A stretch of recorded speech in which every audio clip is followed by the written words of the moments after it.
I want to talk about a few numbers that I think economists use that are complete nonsense in my mind. The first one is the open jobs to how many people on the market ratio that people always throw up. That's the one where it's like there's 1.6 open jobs for every job seeker. I hate this statistic because it includes jobs that nobody wants. It even includes job openings that probably don't even exist.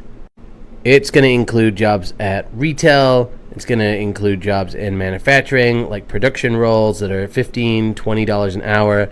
It's going to include all of those open jobs that nobody really wants. Then it's also going to include jobs that recruiters post just to get candidates to respond to pipeline.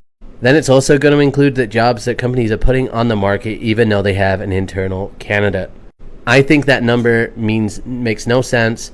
I think it lacks context, and I don't know why people think it's the automatic go-to when they say, well, it's still a good market.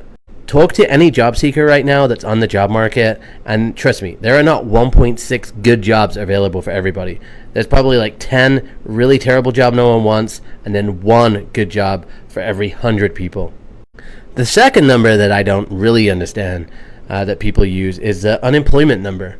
The unemployment number does not take into account people who have given up looking for a job. Those are people who are like permanently unemployed. So if you haven't applied for a job in the last 6 months, you get taken out of this unemployment percentage. So it doesn't really accurately tell you how many people are unemployed. It just tells you how many people who are unemployed who are still looking for a job. Again, I do not understand why they factor that in. I would be super curious to know what the real unemployment rate is in the US between adults who are 20 and 60. I think it would be super interesting, and I think it would be a lot more than the number that they throw out in the media that suggests it's still a strong economy.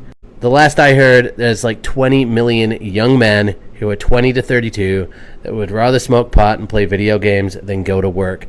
I think that's because as a society, we've done a terrible job really getting them enthused and motivated to work. I think that we have a ton of young men that could be filling some of these jobs, but they don't know how to work hard because nobody set an example. That's just my personal opinion, but those numbers I think are absolutely nonsense, and I don't know why people talk about them.